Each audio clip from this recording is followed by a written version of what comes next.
دوستان من سلام، بنده رمضانیان هستم، مدرس شیمی کنکور. خب بچهای عزیز، با تحلیل سوالات شیمی نهایی پایه 12 آزمون خارج از کشور در خدمتتون هستیم. به شدت پیشنهاد میشه تا پایان تحلیل با من باشی و تمام سوالات رو من برات بررسی میکنم تا اینکه تو بتونی برای امتحان نهاییت آمادگی کامل رو داشته باشی و هر چی که تا الان خونده باشی کاملا برات تثبیت شده باشه. قبل از اینکه سوالات رو برات حل کنم حتما کانال روبیکای بنده و تلگرام بنده رو دنبال کنید به نشانه @شیمیتو داخل روبیکا و به نشانه @شیمیتو 100 داخل تلگرام میتونید بنده رو داشته باشید و از تدریس ها و آموزش های بنده غافل نشید. مطمئن باشید که همیشه اکثر آموزش های بنده و مسائلی که براتون حل میکنم رو پیش رو در امتحان های پیش روتون دارید. سوال 1: با استفاده از واژه های درون کادر عبارت های زیر را کامل کنید.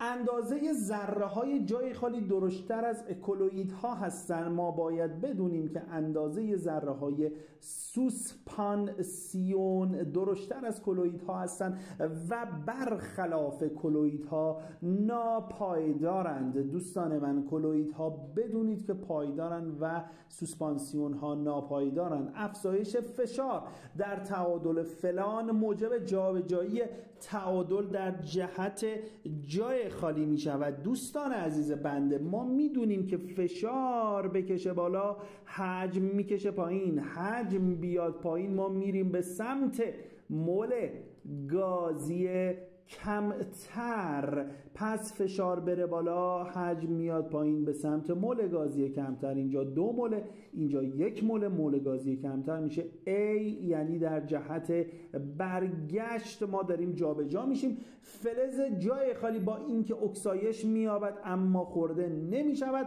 در فرایند حال ما باید میدونستیم که آلومینیوم با اینکه اکسایش پیدا میکنه اما خورده نمیشه. مولکول جای خالی ناقطبی است دوستان من. بین اینجا CO2 رو من میتونم بگم ناقطبیه. چرا؟ چون روی اتم مرکزیش جفت الکترون ناپیوندی ندارد و اتم های متصل به اتم مرکزیش هم متفاوت نیستند. دوستان عزیز من، دلیل ناقطبی بودن باید بگی توزیع بار الکتریکی چیه عزیزان من؟ متقارنه. پس اگر کسی که قطبی بود ازت پرسیدن چرا قطبیه، باید بدونی که توزیع بار الکتریکی چیه؟ نامتقارنه. این تا اینجای کار، این حواست باشه. مولکول قطبی هم اگر روی اتم مرکزیش جفت ناپیوند داشت میگی قطبی، اگر نداشت اتم های متصل به مرکز هم متفاوت بودن میگی قطبی. درستی یا نادرستی جمله ها رو مشخص کنید، شکل درست رو بنویسید. بچه اتیلن گلیکول آیا واقعا از پارازایلن تولید میشد؟ نه، از اتن تولید میشد. برای پوشاندن سطح یک حلقه مسی با فلز طلا، خب این میشه پوشاننده یا پوشش دهنده. حلقه مسی میشه پوشش گیرنده. درسته؟ بچه های عزیز، ما در آب فلزکاری آنودت میشد پوشش دهنده و کاتودت میشد پوشش گیرنده.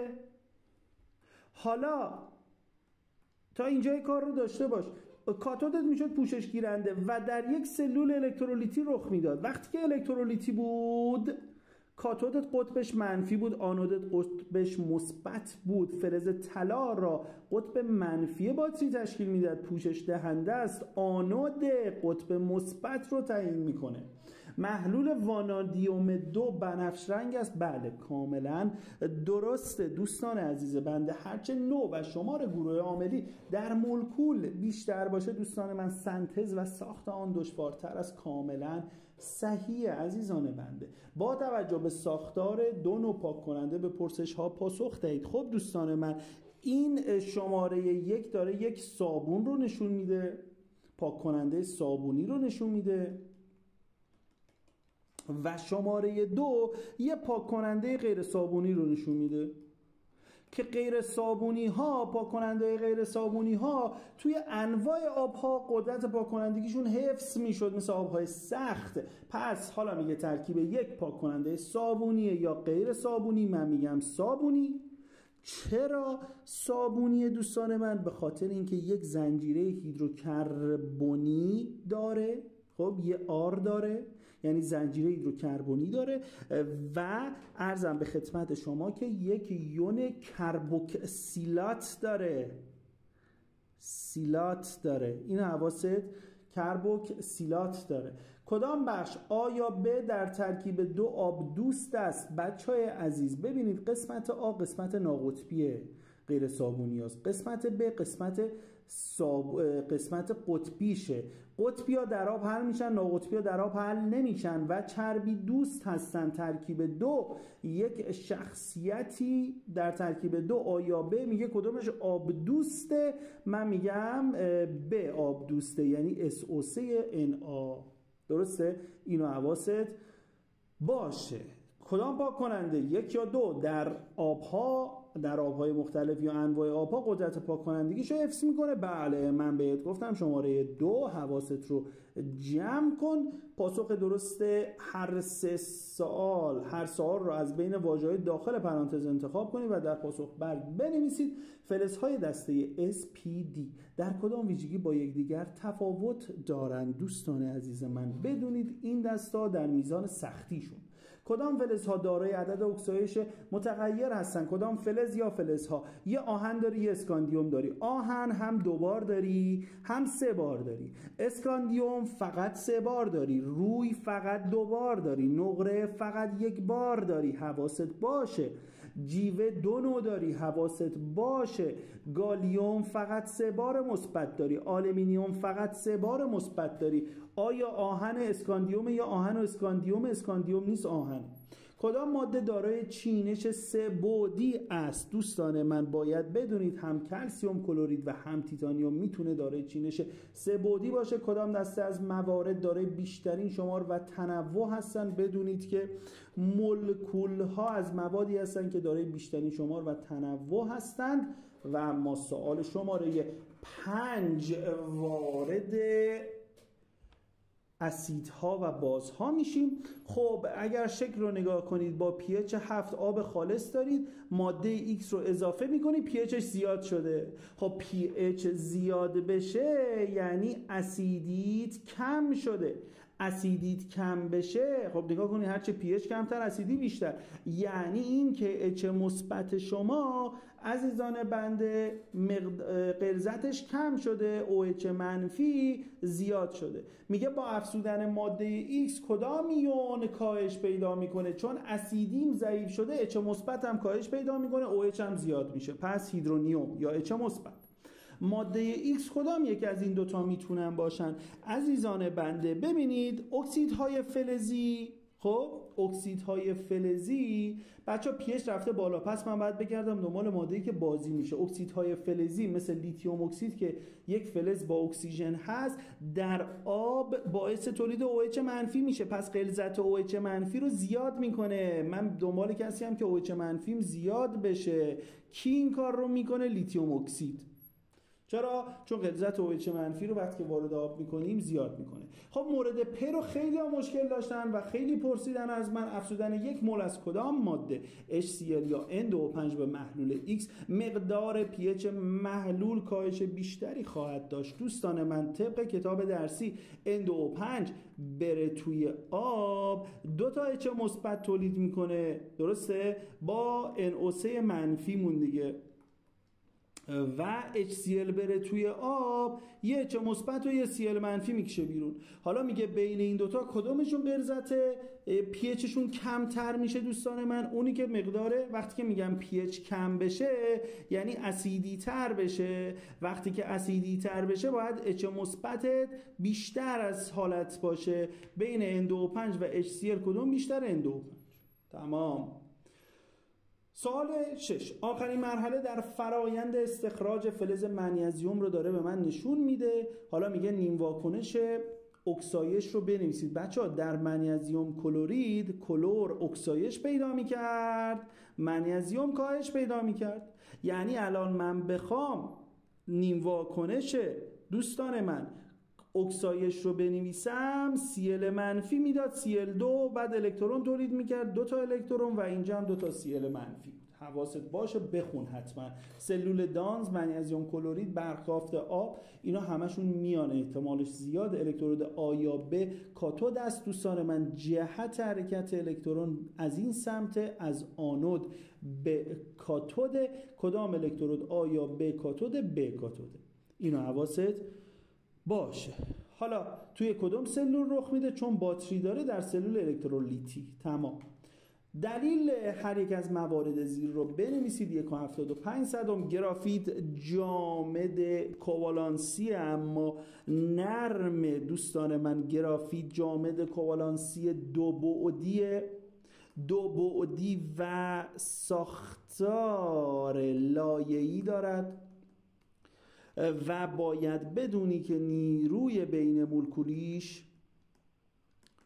بین مولکولی واندروالس و ضعیف دارد. تمام.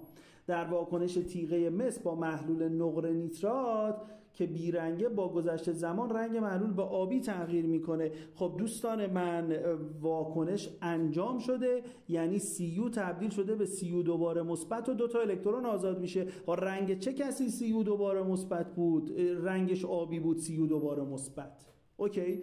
پس چون CU دوباره مثبت تولید شده و واکنش انجام شده، رنگ CU دوباره مثبت آبیه.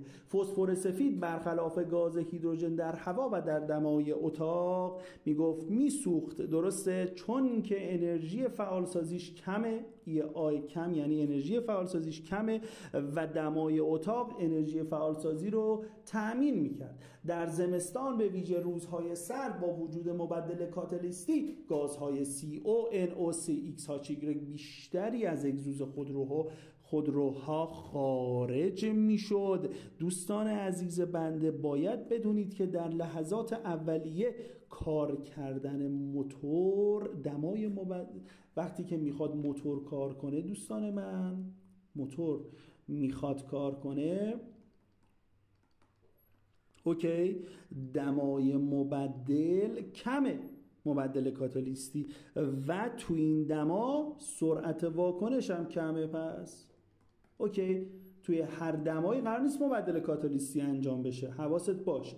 سوال 8. جدول زیر داده‌هایی رو از قرار دادن 3 تیغه فلزی درون محلول HCl خب در دمای 20 درجه نشون میدن. پس HCl اینجاست، این H مثبت، این هم Cl منفی. حالا با توجه به اون به پرسش‌ها پاسخ دهید. در این سامانه‌ها کدام فلز تمایل بیشتری به از دست دادن الکترون دارد؟ چرا؟ خب دوستان من این رو بدونید که فلز C. چرا؟ هر چقدر تغییرات دمایی بیشتر باشد، الکترون دادن هم، تمایل به از دست دادن الکترون هم چیه دوستان من؟ بیشتره. اینو حواست باشه. سلول گالوانی ساخته شده میگه از 2 فلز در مقابل بیشترین مقدار ولتاژ رو بخواد تولید کنه کدومه؟ اونی که بیشترین دما و کمترین دما رو داره، یعنی A و C. اینو حواست باشه. کدام واکنش 1 یا 2 انجام پذیر از یه نکته بدون یون در جدول بالاتر از اتم بگو انجام پذیره؟ خب ببین اینجا رو H2 رو اتم گرفته، B رو توی شماره 1 یون گرفته. درسته؟ خب این یون، اینم H اتم بالاتر از یون انجام پذیره؟ غلطه. B رو چی گرفته؟ اتم گرفته.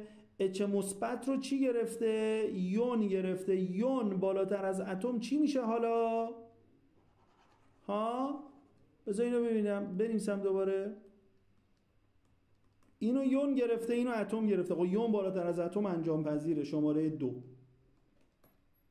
در واکنش زیر که به طور طبیعی داره انجام میشه، به جای آ و ب در فرمول شیمیایی میگه کلمه مناسب رو بنویسیم. خب بچه او با یک کسی جمع شده که ب رو با آب تولید کرده، پس H2 داخله با H2 جمع شده و H2 اومده با آ جمع شده. درسته؟ با او جمع شده، آ رو تولید میکنه. اینو حواست باشه.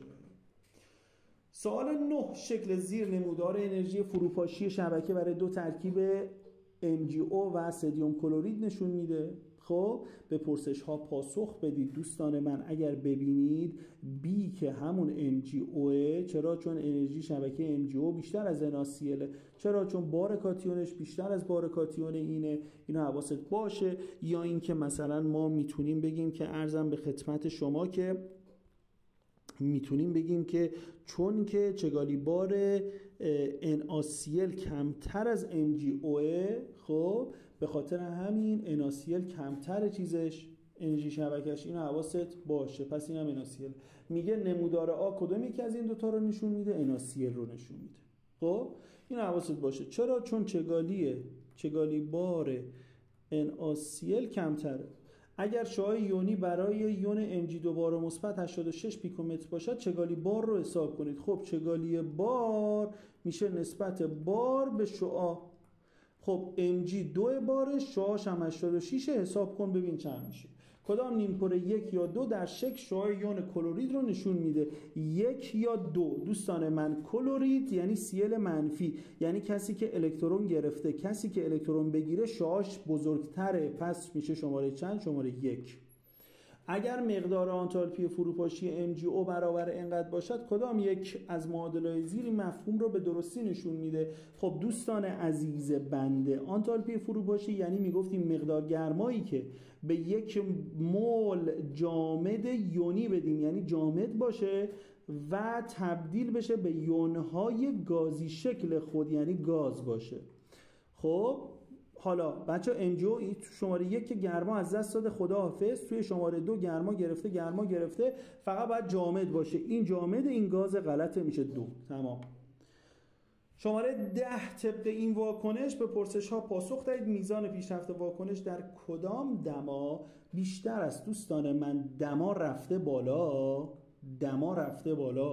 خب کا کشیده پایین. چون که دما رفته بالا، کا کشیده پایین، واکنش گرمادهه. اگر گرماگیر بود دما با کا رابطه مستقیم داشت. حالا میگه میزان پیشرفت واکنش در کدام دما بیشتر است؟ اونی که کاش بیشتره، در دمای 25 درجه. چرا؟ چون کاش بیشتره. این تعادل گرماده یا گرماگیر چون رابطه عکس داره گرمادهه. حواست باشه در گرماده کا با دما رابطه عکس داره. این حواست باشه. و در دمای ثابت افزایش مقدار گاز اکسیژن چه تأثیری بر مقدار کا دارد؟ بدون که فقط و فقط دما کا را تغییر میدهد و تمام. پس هیچ تأثیری ندارد. معادله واکنش موازنه شده زیر رو مربوط که به خنثی کردن اسید معده است میگه بیا کاملش کن. حالا ببینید NaHCO3 با HCl NaCl تولید میکنه با عرضم به خدمت شما آب و CO2. باید این نکته رو بدونید. مطابق واکنش بالا اگر pH اسید معده HCl در زمان استراحت 3.7 باشه، برای خنثی کردن 500 میلی لیتر از آن به چند گرم NaHCO3 نیاز داریم. بچه اینو موازنه کن. اینجا 2 بذار، من اینو A میذارم خب که ننویسمش. بچه ها pH شما باید بدونید 10 به توان منفی pH میشد H مثبت، چون آلفاش هم که 1 اسید قویه دیگه. پس H مثبت شما یا همون M شما میشه 10 به توان منفی 3.7. حالا 10 به توان منفی 3.7 یعنی 10 به توان منفی 4 ضرب در 10 به توان 3 دهم. لوگ چه عددی 3 دهم بود؟ 2 ضرب در 10 به توان منفی 4. 2 ضرب در 10 به توان منفی 4 میشه M شما. حالا دوستان من، مگه شما گرم A رو نمیخواید؟ شما مگه 500 میلی لیتر از HCl ندارید؟ مگه نمیدونید به ازای هر 1000 میلی لیتر HCl 1 لیتر HCl داریم؟ مگه نمیدونیم که حالا غلظت ما شده 2 ضرب در 10 به توان منفی 4 مول به ازای 1 لیتر ضرب داره اینجا مول HCl رو می نویسم. راه ارتباطی هر کسی، الان میخوام به گرم این برسم، با اول به مولش برسم. اینجا مول A یا همون سدیم هیدروژن کربنات رو می‌نویسم. مول به مول از ضریب این 2 این 1. اینجا عرضم به خدمت شما مول A رو می‌نویسم، بالا گرم A رو می‌نویسم که جرمولی سدیم هیدروژن کربنات 84، اینم 1. این رو اگر حساب کنید به جواب 84 ضرب در 10 به توان منفی 4 باید برسیم.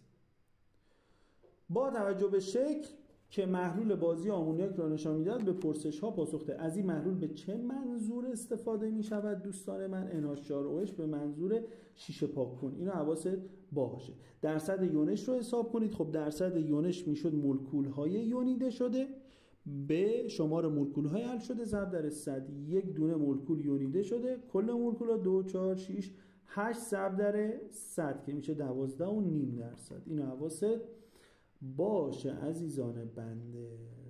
حالا میگه دانشجوی یک سلول الکتروشیمیایی رو به شکل زیر ساخته. او یک میله سربی رو در یک گلدان سفالی متخلخل که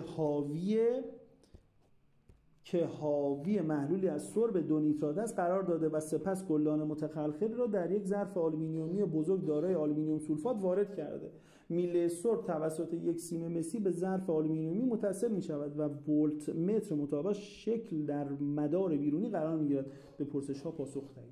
خب دوستان من، ما میدونیم جدول ای صفر کاهشی از مثبت ها ساخته میشن میان تو صفر و منفی ها و میدونیم که آلومینیوم پایین تر از پی بیه. چرا؟ چون منفی تره. اونی که پایینه آنوده، اونی که بالاست کاتوده و اونی که پایینه منفیه که آنوده و کاتوده هم که مثبت. اینو حواست باشه. الکترون ها در سیم مسی در کدام جهت؟ خب الکترون ها ما باید بدونیم از آنود به کاتود میرن، یعنی از آلومینیوم به پی بی. EMF رو حساب کنید. خب EMF میشد کاتود منهای آنود، یعنی آلومینیوم رو یک کاتود منهای آنود، یعنی عرضم به خدمت شما که 13 صدم منفی که پی بیه منهای آلومینیوم میکنیم. منهای 1.66 که اگر حساب کنیم میشه 1.53. نقش گلدان سفالی در دیواره متخلخل رو بنویسید. بچه دیواره متخلخل یا گلدان سفالی متخلخل نقش برقراری جریان یونها رو داره. این هم از این دوستان من. حالا یکی از روش‌های تهیه متانول روش 2 مرحله‌ای زیر است. میگه جواب بده حالا به سوالات. واکنش یک کدام گونه نقش کاهنده رو دارد؟ خب اینجا کربن رو اگر بخوام عدد اکسایدش رو حساب کنم 4 1 4 تا بره اونور میشه منهای 4. کربن اینجا چنده؟ منهای 2 اکسیژن بره اونور میشه مثبت 2. کی؟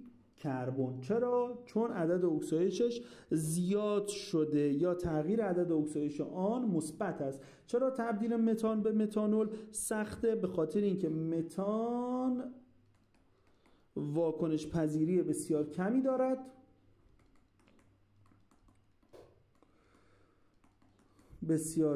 دارد و انجام این واکنش به دانش و فناوری پیشرفته‌ای نیاز داره. اینو حواست باشه. در واکنش 2 هیدروژن اکسایدش یافته یا کاهش یافته.